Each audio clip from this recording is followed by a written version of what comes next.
Ya, selamat datang teman-teman di pertemuan ke-7 kelas Media Budaya Masyarakat. Nah, di pertemuan ke-7 ini kita akan membahas mengenai teori jaringan sosial. Nah, seperti yang Kakak bilang tadi, sebenarnya teori jaringan sosial ini udah lama. Tapi sekarang ada teori jaringan sosial itu model bukan ya model baru lah seperti itu karena jaringannya itu dilihat bukan jaringan dari jaringan individu secara nyata gitu, tapi individu yang ada di digital, misalnya di media sosial, di internet seperti itu.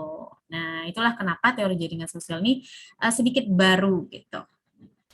Tapi nggak apa-apa, kita akan setidaknya tahulah dasar dari teori jaringan sosial tadi. Nah, tadi kan teman-teman kelompok 7 dan 5 juga udah menjelaskan ya, jaringan sosial ada yang dari kelompok 7 tadi yang di dunia nyata, kelompok apa tadi ya? Kakak lupa ininya, studi khususnya tadi ya.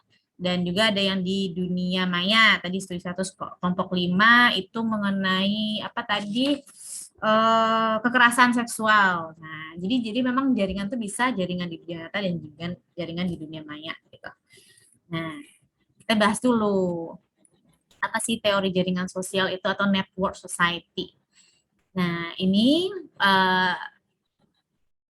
konsep network society ini memang dirumuskan oleh Jan van Dijk ya, tapi ini konsep network society yang berada di dunia digital. Nah, jadi masyarakat jaringan merupakan suatu struktur sosial masyarakat yang muncul pada akhir abad 20 yang terbentuk oleh komunikasi berbagai jaringan digital. Nah, memang si Jan van Dijk nih bukan gimana ya, dia mikir gitu. Kalau sekarang oke, jaringan di dunia nyata kita terlihat ya, misalnya kita jaringan dengan kelompok, kita jaringan dengan pertemanan, jaringan dengan keluarga. Nah, dengan adanya rise apa ya digital, jadi rise teknologi komunikasi, internet itu menyebabkan jaringan itu nggak hanya jaringan di dunia nyata, ada juga jaringan di dunia maya gitu. Saya terjaring tidak hanya dengan orang-orang sekeliling saya, tapi juga orang-orang yang mungkin di luar negeri atau di luar kota itu bisa terjaring juga gitu. Jadi struktur sosialnya itu berubah gitu. Dari yang mungkin yang kecil, sempit, struktur sosialnya itu karena hanya terbatas wilayah seperti itu. Nah, kini masuk ke struktur yang lebih besar dan lebih luas lah gitu, lebih masif. Nah, itu yang dinamakan network society bagi Van Dijk gitu. Nah, ini yang saya bilang tadi. Jaringan sosial itu ada modelnya. Jadi model lama, model baru. Jaringan model lama ini memang udah lama juga ya yang diteliti, misalnya kayak penelitian mengenai jaringan sosial kelompok nelayan. Kalau dulu ya banyak di komunikasi pembangunan seperti itu biasanya banyak menggunakan jaringan sosial juga tuh. Nah, kelompok tani atau apa ya, pokoknya jaringan model lama lah, dia itu offline gitu. Jadi dia itu secara langsung, secara tatap muka gitu. Jadi misalnya kayak gini, jaringan pertemanan. Ini jaringan apa ini misalnya? Contohnya aja misalnya warga desa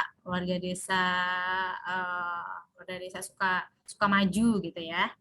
Nah, ini ada jaringan sosial pertemanan gitu. Jadi tidak ada perantaranya lah gitu. Jadi secara langsung terbentuk jaringan sosialnya. Nah, muncul nih internet. Muncul, sebentar.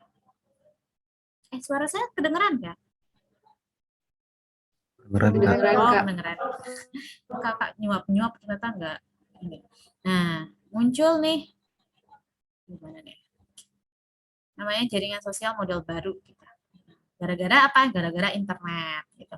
Jadi dia itu terbentuk jaringan sosial itu ya tadi kayak misalnya tadi kekerasan seksual KPI. Jaringannya itu adalah jaringan anti ya, mungkin menolak kekerasan seksual terhadap KPI. Nah, dia online gitu, tidak offline, dan dia dimediasi oleh tadi kalau misalnya KPI itu oleh Twitter. Nah, jadi ada medianya yang memediasi dari jaringan tersebut gitu. Jadi apanya anggota dari jaringannya itu banyak, bisa luas gitu. Kalau ini mungkin kalau misalnya offline paling beberapa orang doang ya. Misalnya kalian, misalnya teman kalian kalian dengan keluarga kalian. Kalau ini luas, gitu. Tidak ada batasan borderisnya, itu tidak ada gitu. Kalau di jaringan model baru gitu.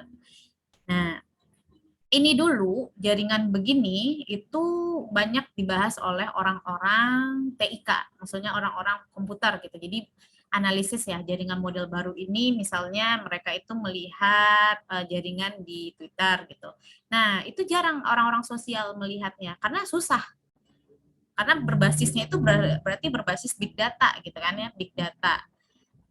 Karena ini gimana caranya, sedangkan metodologi di komunikasi adanya kuanti dan kuali gitu. Kuanti ya, kuali ya misalnya kayak wawancara, kuanti kayak survei. Nah, kalau ini gimana caranya? Mau survei ke siapa gitu kan? Mau survei ke semua orang Twitter gitu. Sedangkan kalau hanya mungkin sedikit saja itu tidak misalnya hanya beberapa sampel saja itu tidak bisa dibilang mencakup dari suatu jaringan tersebut kalau memang penelitiannya mengenai teori jaringan sosial digital gitu. Nah, caranya adalah dengan berbasis big data. Nah, big data ini kalian tahu untuk misalnya kayak penggunaan Python ya, misalnya kalian tahu nggak ya, kalau misalnya di YouTube sering tuh Python gitu ya, Netflix apa gitu, mungkin kalian belum tahu, itu adalah penggunaan caranya untuk mendapatkan big data. Nah, itu susah, itu orang-orang TIK gitu yang menggunakan metode itu gitu. Tapi kalau sekarang ternyata dikembangkan bisa gitu. Kita memang mungkin tidak fokus kepada pengambilan datanya itu secara komputerisasi, tapi kita bisa melihat nantinya setelah kita mendapatkan jaringan tersebut, misalnya kayak tadi jaringan kekerasan KPI gitu, kita bisa menganalisis secara komunikasinya. Nah, itulah kenapa sekarang kajian-kajian big data itu tidak hanya dikaji oleh orang-orang yang fakultas komputer, tapi kajian big data juga sekarang udah mulai muncul di fakultas-fakultas sosial gitu. Itulah, ini jaringan model baru gitu. Dari itu menarik sekali teman-teman, menarik sekali.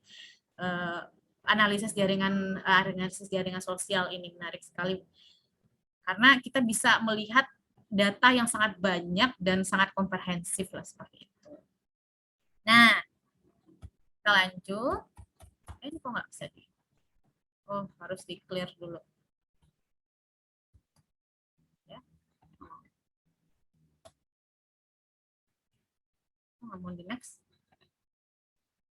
Oke. Oke. Lanjut, nih. Jaringan sosial membantu memahami dinamika sosial dalam masyarakat. Ya, tadi kan teman-teman sudah lihat ya, mana misalnya jaringan di kelompok tani, misalnya kalau di online ya, jaringan bagaimana komunikasi di kelompok A, di kelompok B. Kalau ini misalnya ada jaringan komunikasi misalnya kalau misalnya di media sosial, misalnya bagaimana sih komunikasi mengenai tadi kekerasan seksual di KPI, bagaimana sih orang itu bersuara gitu. Nah, untuk memahami dinamika sosial tersebut, digunakanlah teori jaringan sosial ini. Nah, analisis jaringan itu mampu melakukan pemetaan terhadap suatu jaringan dari berbagai macam kelompok. Jaringan kelompok dapat dianalisis juga beragam, mulai dari jaringan aktivis, misalnya ya kalau di media sosial, misalnya jaringan aktivis atau jaringan kejahatan. Nah, mungkin kalian heran kan ya, misalnya ada namanya polisi itu bisa melihat cybercrime gitu, misalnya jaringan kejahatan di media sosial itu bisa terdeteksi dengan adanya analisis jaringan ini gitu. Nah, kalau di sini struktur sosial itu bersifat dinamis. Bentuk jaringan itu akan terus berubah sesuai dengan keadaan dari jaringan tersebut. Perubahan dari struktur jaringan dapat disebabkan oleh banyak hal, dari perubahan isu, waktu, nah seperti itu. Nah, struktur nih ya, ini jaringan, bentuk jaringan tadi ya. Jadi ini ada ini namanya aktor-aktor.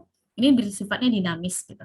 Jadi akan berubah selalu sesuai dengan waktu ataupun isu misalnya. Misalnya ini misalnya tadi jaringan kekerasan seksual misalnya, atau jaringan apalah ya, jaringan penggiat literasi digital atau jaringan kelas A, kelas B gitu. Nah, dia itu akan dinamis kalau di sini gitu. Dia akan berubah karena pendapat orang, misalnya kekerasan seksual itu bisa berubah-berubah.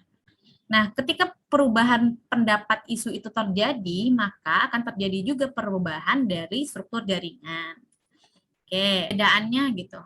Jaringan sosial dengan organisasi kayak sama aja gitu kan? Kan organisasi juga terjaring gitu. Ya sama tapi beda gitu. Beda tapi sama. Jadi tipe hubungan gitu. Hubungan jaringan sosial itu interpersonal dan informal gitu ya. Kayak tadi misalnya eh, apa jaringan pertemanan, jaringan jaringan jaringan apa lagi misalnya jaringan memanggil gitu ya. Jadi dia informal gitu. Sedangkan kalau organisasi itu formal, dia punya punya tupoksinya, prosedurnya, batasannya gitu. Dia itu ya hubungannya itu hubungan formal kalau organisasi gitu. Tapi ya mirip-mirip memang. Nah, kalau keanggotaannya misalnya samar-samar gitu. Samar-samar tergantung partisipasi dan juga interaksi gitu. Nggak bisa misalnya kalau misalnya tadi ya gaya sosial dilihat anggotanya bisa di media sosial susah melihatnya gitu. Cara melihatnya ya tergantung partisipasi dan interaksi. Siapa yang besar, lebih besar mungkin melakukan komunikasi lebih banyak misalnya menyerukan tentang sesuatu, misalnya tentang kejadian memanggil atau tadi tentang apa tadi kekerasan seksual di KPI. Nah, itu bisa bisa teridentifikasi keanggotaannya. Mungkin dia menjadi sentralitas gitu dari anggota tersebut. Tapi anggota-anggota yang mungkin satu kali nge-tweet, dua kali nge-tweet itu ya jadinya sama-sama tidak teridentifikasi gitu. Kalau organisasi pastinya jelas ya, jelas siapa organisasinya apa, anggotanya siapa gitu. Berlangganan ataupun status sebagai pekerja ya. Ya yang menjadi anggota organisasi ya berarti orang yang masuk dalam organisasi tersebut gitu. Organisasi perusahaan misalnya. Banyak lah misalnya perusahaan A, B, C. Berarti yang perusahaan A orangnya jelas ya, kita tahu gitu orangnya. Nah, tipe simpul gitu, dia individu kelompok gitu. Individu simpulnya seperti apa ya? Kayak gini yang apa? Jaringan-jaringan itu gitu. Jadi dia terjaring. Jadi ada simpul-simpulnya antara setiap orang gitu. Kalau ini adalah peran, lihatnya, tupoksinya, departemen, divisi gitu, unit gitu. Nah, tipe struktur tidak terpusat seperti yang saya bilang tadi, tidak ada terpusat kalau di network, teman-teman. Kalau di network itu memang ada orang yang sentral, bukan berarti dia adalah pusat dari segala informasi. Nggak ada dia, walaupun dia itu adalah orang yang vokal dalam misalnya di Gejar Memanggil misalnya. Ada si siapa ya kalau dia memanggil ketua BEM yang terkenal waktu aduh kak lupa nih BEM UGM nggak ingat ya. Ada gitulah ya si ini lah dia memang vokal gitu. Nah, bukan berarti dia pusat informasinya nggak ada dia juga nggak apa-apa, nggak ada masalah gitu. Semua orang juga bisa menjadi sumber informasi gitu. Akan tetapi mungkin ada yang lebih kecil perannya, ada yang lebih besar gitu. Jadi dia tidak terpusat. Kalau di organisasi tentunya tipenya itu hierarki ya. Jadi dari level dan yang terpusat dari yang direktur ke komisi ke apa ke komisaris misalnya komisaris direktur itu manajer seperti itu jadi ada level-levelnya kalau organisasi kalau ini kalau misalnya dari direkturnya tidak memberikan informasi ya di bawahnya juga nggak bisa dapat informasi kalau yang jaringan sosial itu semuanya bisa dapat informasi mau ke sini boleh ke situ boleh ke sini oh, kacau lah jaringannya gitu batasannya tidak jelas tidak ada borderisnya nggak ada misalnya kayak di media sosial tadi ada nggak batasannya nggak ada ya mau berapapun nggak ada gitu boleh semua orang berpartisipasi dari misalnya gerakan berjaya memanggil itu boleh gitu nggak ada batasan-batasannya nah kalau organisasi itu jelas dikelola melalui ADRT aturan kerja jelas batasan-batasan yang mereka harus misalnya apa batasan-batasan misalnya apa yang harus mereka sebutkan apa yang harus mereka bicarakan apa yang tidak boleh apa yang boleh itu jelas gitu kalau ini nggak ada batasan kita ngomong apapun boleh gitu model interaksi berdasarkan kostum kebutuhan dan pengalaman masa lalu gitu ya misalnya ini adalah terbentuknya jaringan sosial itu karena memang adanya tujuan tertentu misalnya kayak tadi Gejayan memanggil atau kekerasan seksual KPI ada tujuan-tujuan dalam pembuatan gerakan dalam pembuatan jaringan sosial tersebut gitu jaringan tersebut karena ada kebutuhan dan pengalaman masa lalu. Jadi mereka ada satu tujuan gitu. Nah, kalau organisasi ya tujuannya itu adalah aturan dan kebijakan. Jadi dia mau apa gitu ya. Jadi ada hal-hal aturan-aturan yang perlu dipatuhi gitu. Basis kepertukaran ya kepercayaan aja gitu. Ya nggak bisa dipegang misalnya pertukaran informasi ya nggak, informasi di media sosial itu nggak bisa dipegang gitu, nggak bisa dibilang itu adalah valid gitu karena ya nggak, siapa yang bisa memvalidasinya, nggak ada gitu. Jadi basisnya itu kepercayaan aja gitu. Misalnya kita sama-sama dengan orang-orang yang menyuarakan gejala mengambil, ya basisnya kita kepercayaan aja gitu di media sosial seperti itu. Kalau organisasi ya ada kontrak dan arahannya gitu. Nah, kalau tipe keterkaitan yaitu kepentingan, biasanya untuk jaringan sosial itu kepentingan dan kebaikan bersama ya tadi ya. Kalau misalnya organisasi itu objektif dan memiliki misi, yaitu misinya itu ya tentu misi organisasi. Misalnya perusahaan mau mengembangkan perusahaan ke ranah internasional gitu. Dia punya misi-misi yang ingin misi dalam organisasi ya. Kalau di sini ini lebih ke